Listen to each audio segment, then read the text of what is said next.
Hey Flosstube land, it's Lori M, textilist, and today is March 23rd, I believe. It's about 8:15 in the evening, and I'm here to talk about my last couple weeks. I have a finish. This is my second finish. I kept thinking I was really close to finishing it, and then I kept having to tear things out, but I finally finished Baby It's Cold Outside. I did it on the plane to Tucson, and it was great. It was awesome. It was a great way to pass the time on a plane ride. I'm not exactly the best airplane passenger. I'm not fond of flying, but this was a great way. So I'm going to add it to my other finish. Still have no idea how I'm going to fully finish this, but I was really happy to get this done. As I mentioned, let's see, whips. Oh, I've got a lot of whips. So I was a monogamous stitcher. I am no longer a monogamous stitcher. I now have several whips. I spent my time in Tucson hanging out with my granddaughter, and then during the day when it was quiet, I started a lot of projects, and let's look at those. So the first one is I did need to dive into spring.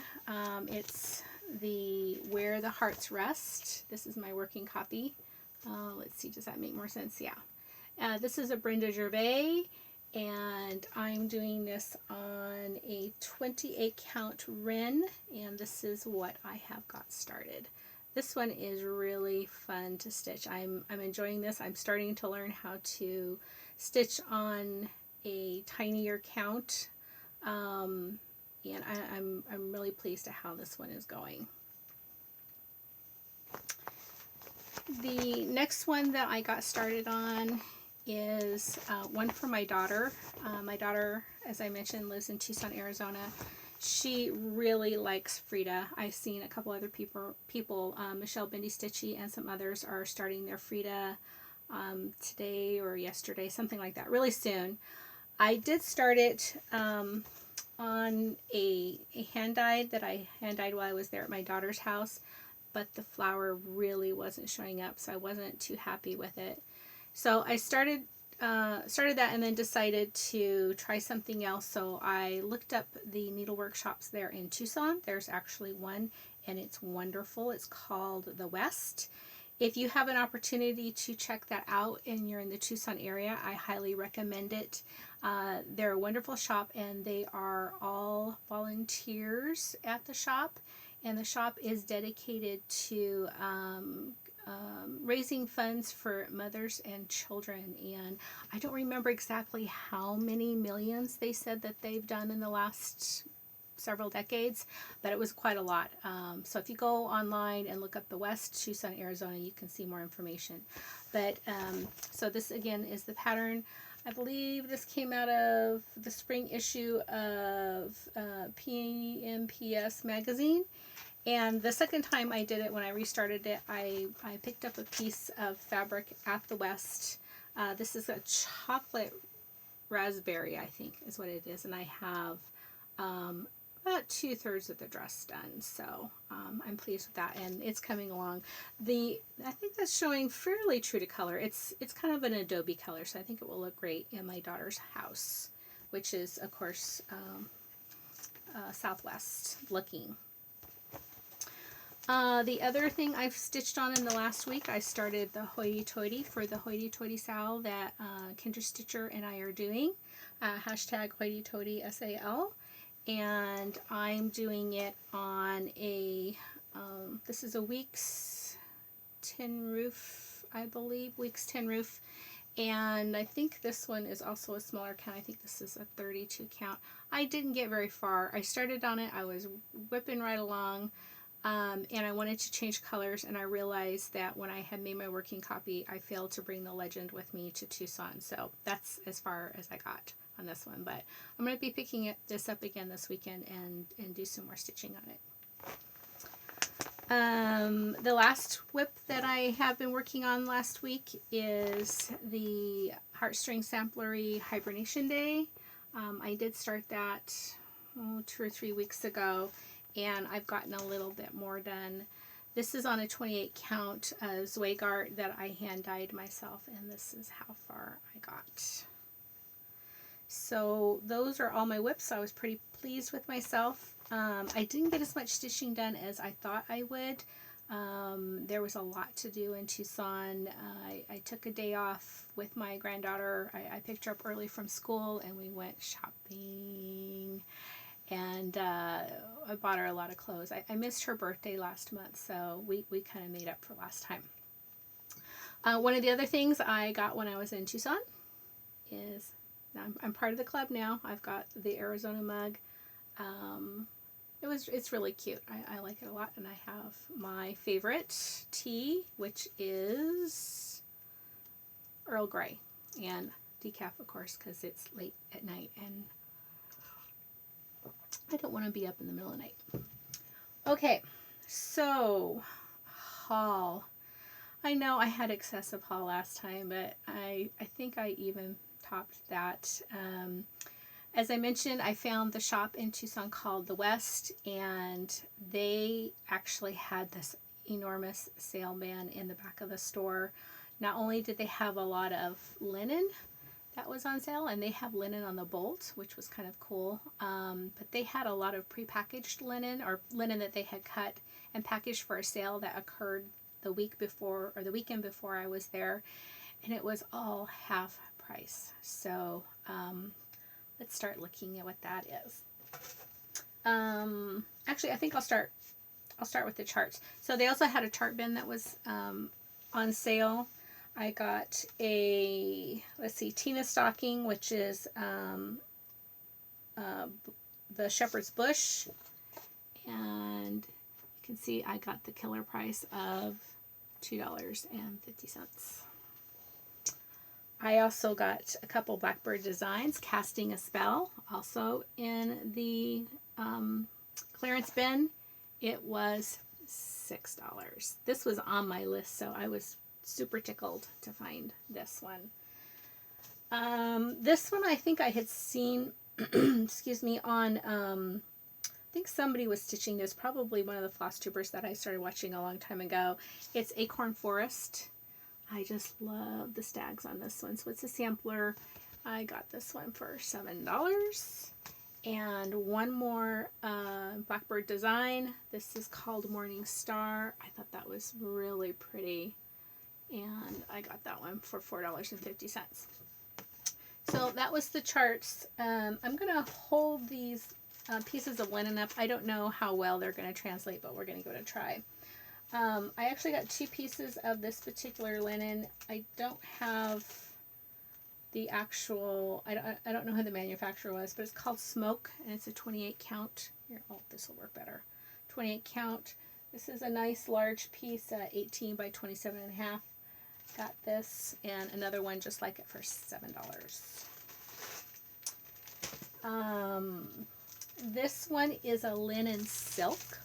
It feels really nice. It's a 32 count, and it is called Chestnut. And I got this for $3. It was less than half price. I think it was marked down to the lowest you could get. It's a 24 by 27 and a half piece. So again, out of their clearance bin. Really nice. I don't know what I'm going to use this for, but at that price, doesn't matter. I'll figure it out. This one is similar to, I think it's the same color as the piece that I was doing the Frida on. This is a 32 count linen, and it is also chocolate raspberry, 18 by 27 and a half, and it was $9.37. The last one, I got 2 pieces of the same, and I think I'm going to over dye this. It is a Belfast linen in sandstone, and 2 pieces of 22 by 27 and a half for $11.70. So that was the score from the West there in Tucson, Arizona. So that was that needlework store. And I think I told you in my last video I was going to be going to the attic And I didn't really find a lot of things in a sale bin in the attic, although they had quite a large sale bin, but I did find a lot of things. They had tons and tons and tons of linen, and they had it. They had my favorites. They had Lakeside Linens. They had Weeks Dye Works. They had some Dixie Sampler and such. And so this one's going to take a little bit longer, and I spent just a little bit more. So let's look at those.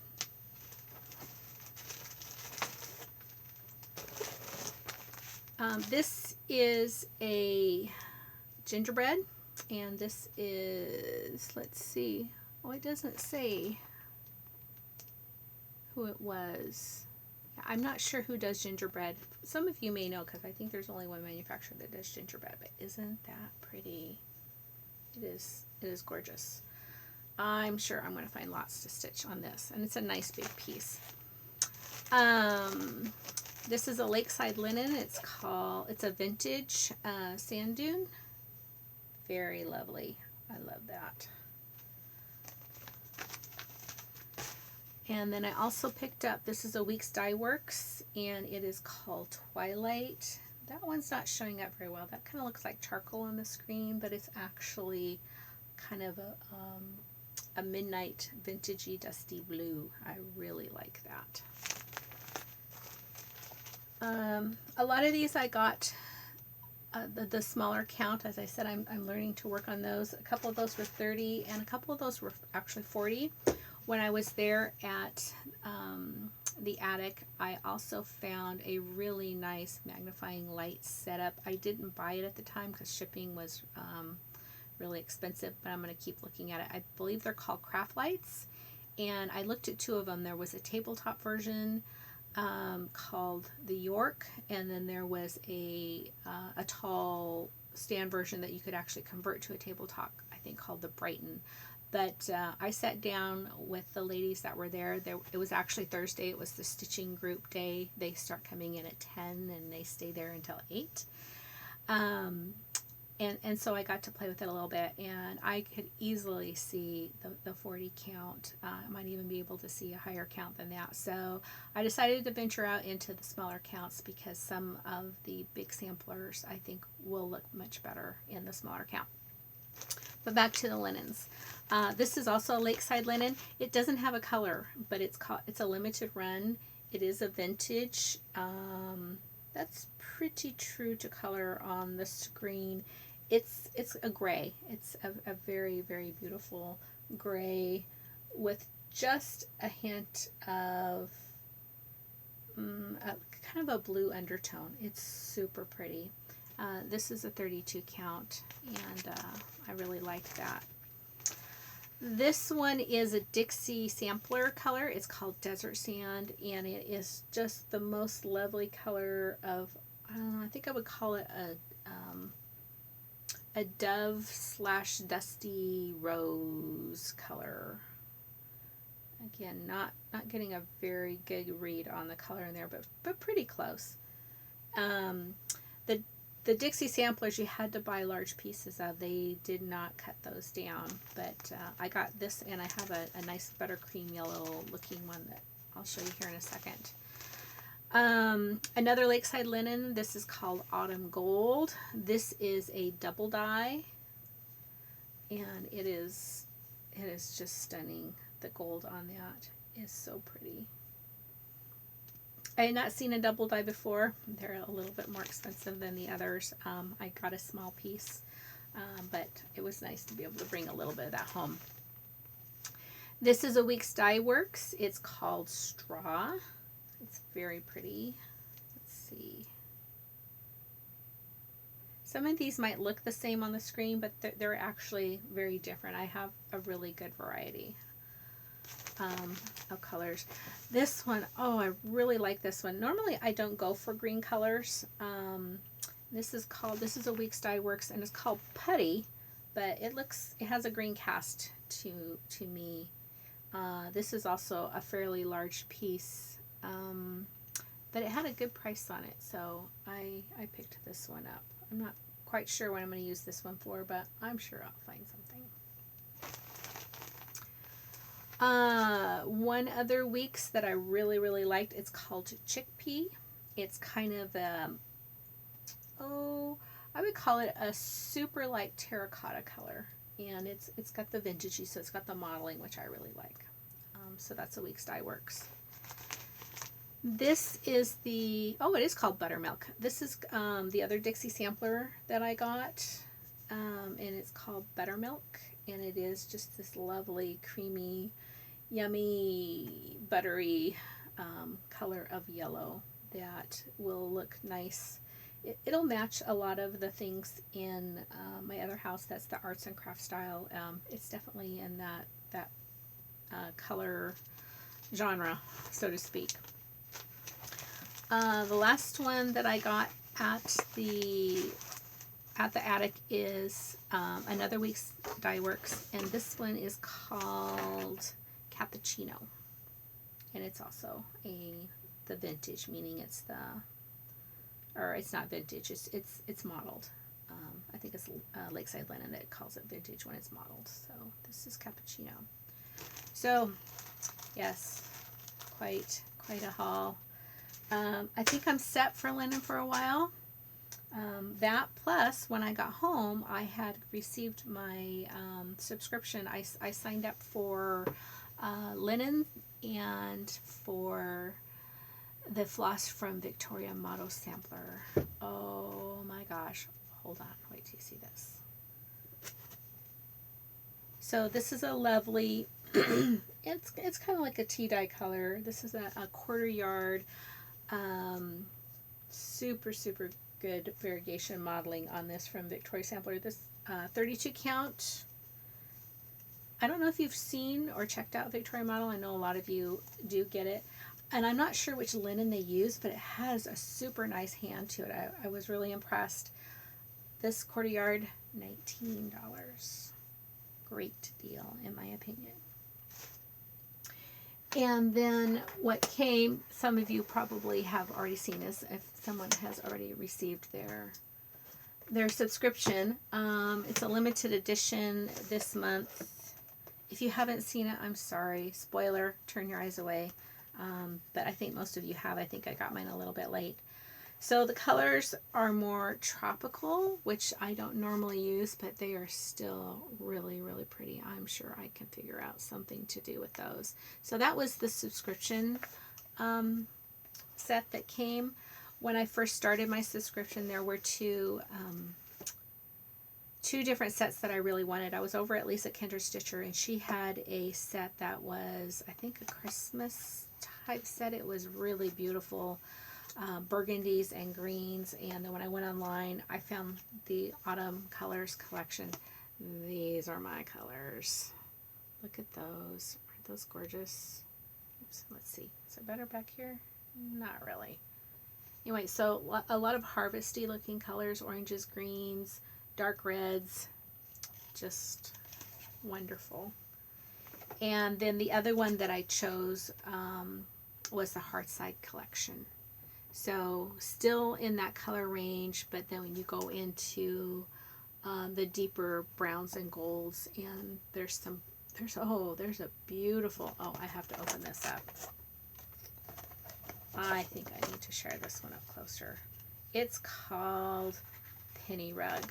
So I'm not a strictly purple person, but I really like eggplant, dusty purple, those colors. Check that out. Let's see if I can find. Here, I'll use this. Look at that. Look at the variegation in that. Isn't that lovely? That is so pretty. Yep, gonna have me some fun with that. Okay, so that was the haul that came in the mail when I got home. I still haven't finished with the haul from the attic. So along with the linens, I bought one pattern. There were a couple there from Hands Across the Sea that I was very interested in, but they weren't. They were out. I thought it was one of their new releases, but it was actually something that came out 2012, the one that I wanted, and I can't remember the name right now, but it has, it's a bee theme. It has a big bee skeep on it. It's really pretty. I did get a chance to see the other new releases, the actual samplers, sometimes the original sampler and the copy of the sampler. They had a lot of great stuff out on display at the attic, so it was pretty. But the one I did pick up, and I think this is new, is called Les Gonzalez 1851. And it is a sampler. It's a Spanish colonial reproduction, and I just thought that was so pretty. I will probably stitch this and give it to my daughter because it does really match her decor more than mine, but maybe not. I think I could fit that in. But I really like the different pieces of the more traditional Spanish Mexican looking, and I especially love those roses. So this is off in the distant future. It's not going to be anything I start soon because I've got a lot of stuff going and things in particular that I want to finish this year. But that's in the stash and will be worked on. I got a couple other really cute things. There were some little wool pin keeps, which I got. These are really nice. And I've been wanting a set of counting pens, and I found a really nice set also at, let's see, there we go, at the attic for a really reasonable price. These are from my Big Toe Designs.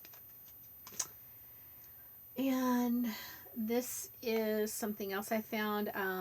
I have a lot of plans for the smalls, like the ones that are coming out from the Christmas, the country Christmas. I'm not saying it right. I don't remember the name, but I have that, and I have a lot of other smalls that I plan on working on for Christmas tree. But I found this.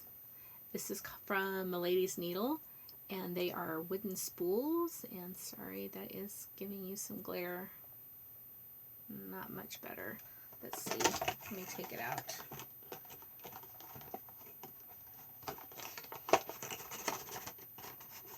There we go.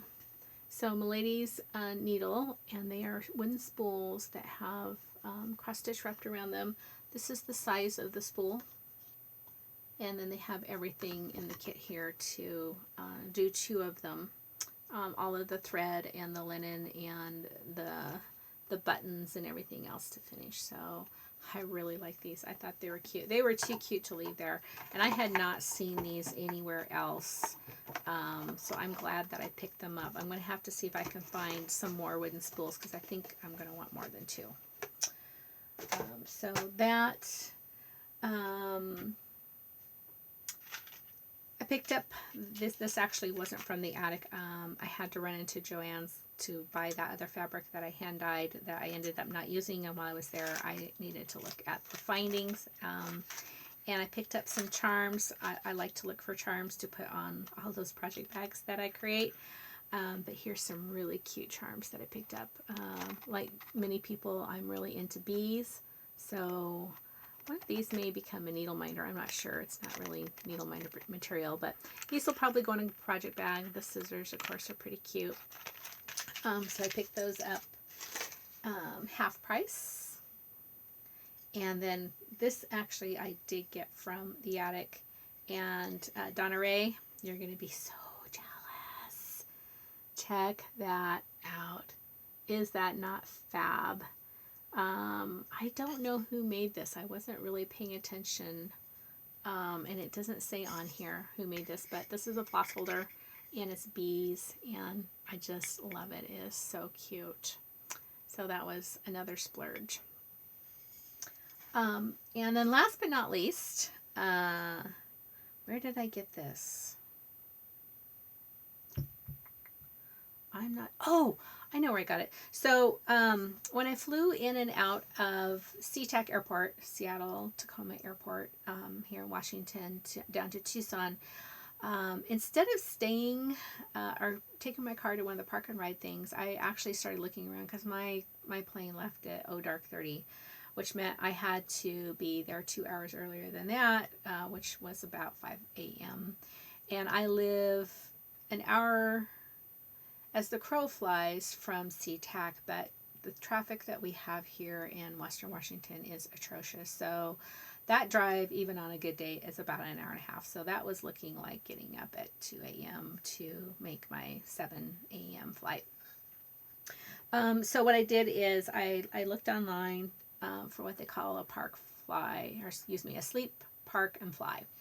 And there is one in a little town about 15 minutes from the airport called Des Moines. And in Des Moines is this awesome quilt and stitch shop called Country Carriage Quilts.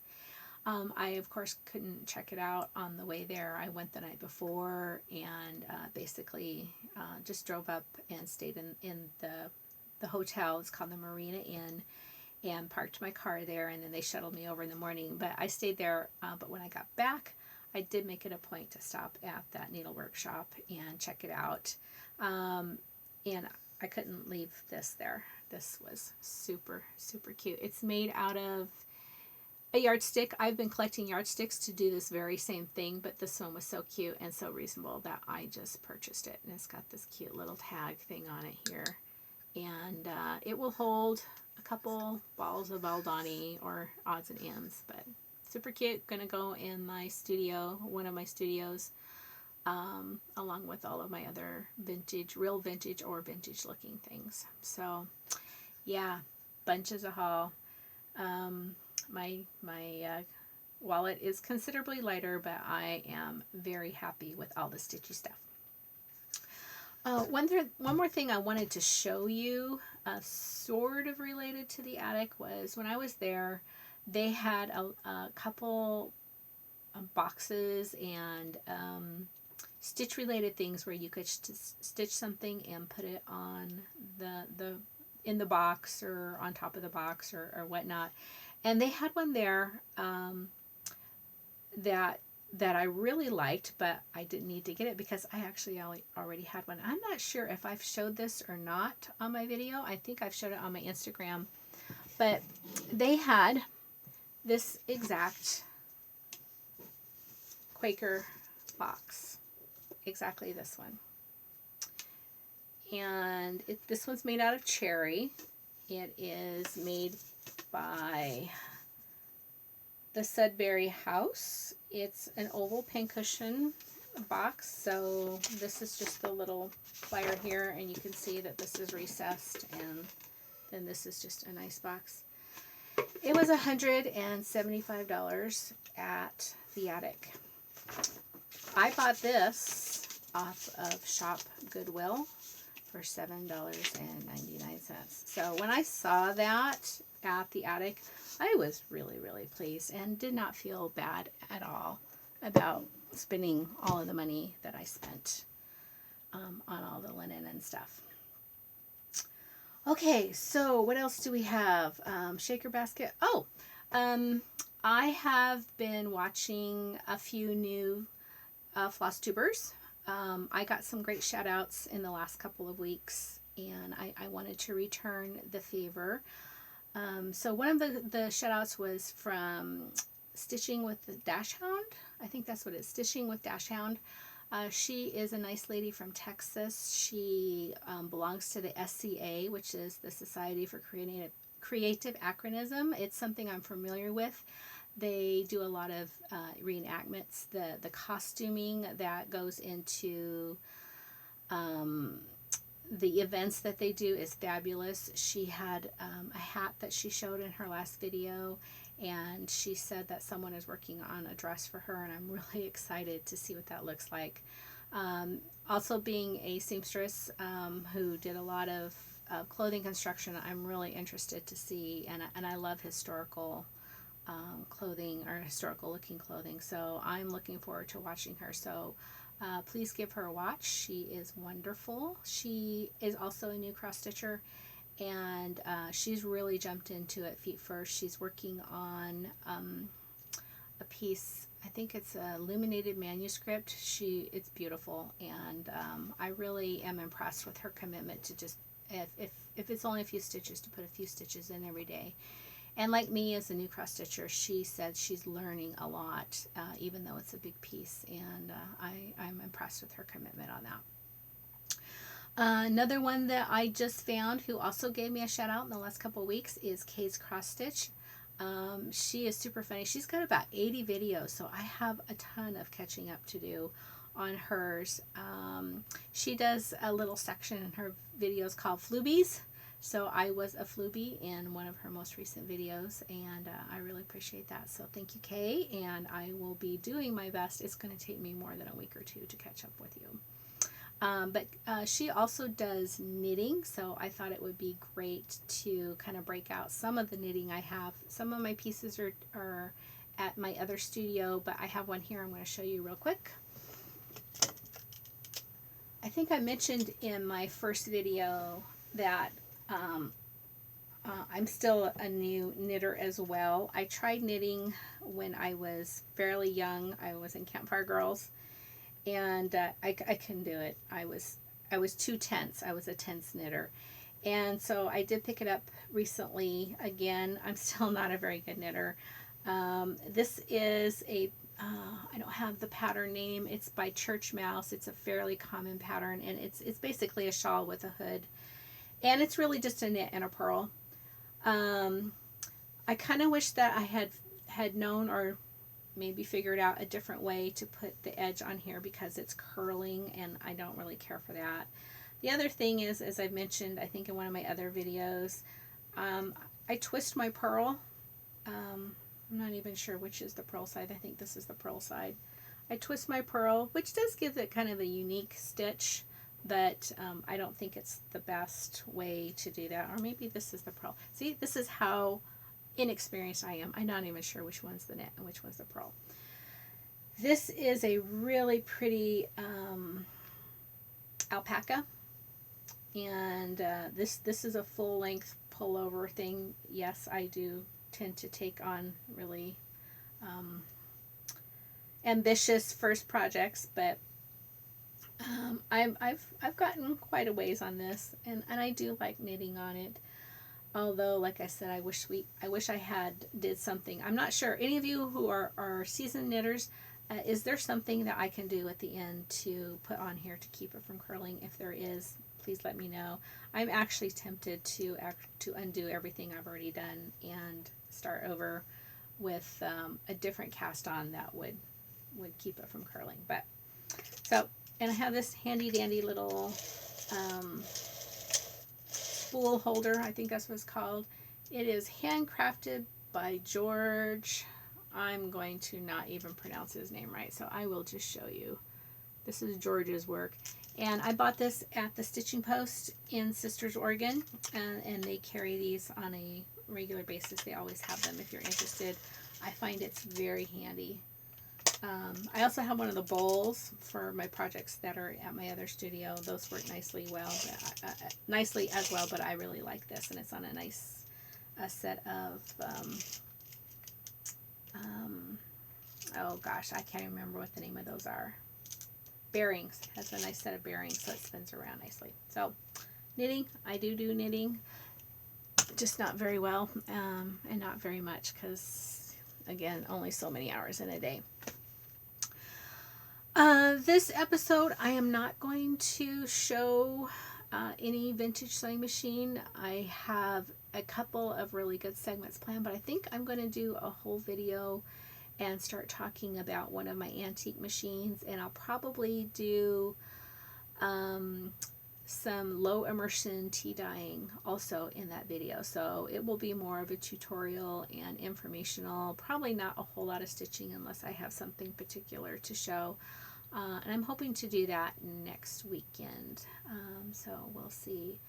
But that's all I have for today. Thank you so much for joining me. Thank you for watching if you are a new stitcher. Thank you for returning if you've seen my channel before. You know what? I'm sorry. I have one more shout out that I want to give, and that is to the Gulf Coast Stitcher. Yes. Julie and her daughter Sarah, they gave me a really lovely shout out as well. And it actually was for them that I changed around. You may have noticed I am at a different angle in my little sewing room. So this is a different wall of stuff. So you've seen one wall. This is a different wall. Maybe someday I will do a little tour of the studio because you're not seeing everything quite yet. But back to the shout out, Gulf Coast Stitcher. She's awesome. Her daughter, who is just turned 17, has also started stitching. I tried to get my daughter interested in stitching. She is not interested. But I did hear those wonderful words that every grandmother wants to hear when I was with my granddaughter last week, and it was, "Grandmother, can you teach me cross stitching?" Yes, I can. Okay, so that's all I have for this week. Thank you for joining me, and until next time, speak your piece, and see you then. Thanks. Bye-bye.